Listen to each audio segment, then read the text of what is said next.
حضرت بیلول کیا سن کر بے ہوش ہو گئے۔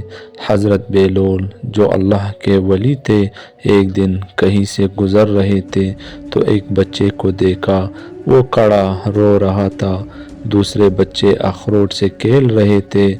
تو حضرت بیلول سمجھا یہ بچہ اس لیے رو رہا ہے کہ اس کے پاس کھیلنے کے لیے اخروٹ نہیں، اس لیے رو رہا ہے، میں اس کو اخروٹ لے کر دیتا ہوں۔ انہوں نے کہا بیٹا رو نہیں، میں تجھے اخروٹ لے کر دیتا ہوں، تو بھی کھیل۔ اس بچے نے کہا بیلول کیا ہم اس دنیا میں کھیلنے آئے ہیں؟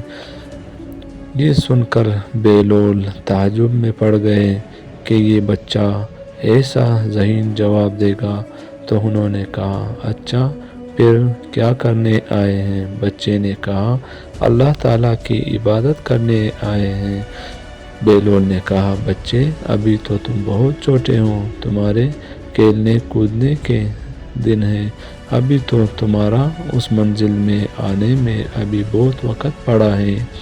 تو اس بچے نے کہا ارے بیلول مجھے دھوکہ نہ دے، میں نے اپنی ماں کو دیکھا ہے، وہ صبح جب آگ جلاتی ہیں تو پہلے چھوٹی لکڑیوں سے جلاتی ہیں اور پھر بعد میں بڑی لکڑیاں رکھتی ہیں، اس لیے مجھے ڈر ہے کہیں دوزخ مجھ سے نہ جلائی جائے اور میرے اوپر بڑوں کو نہ ڈالا جائے۔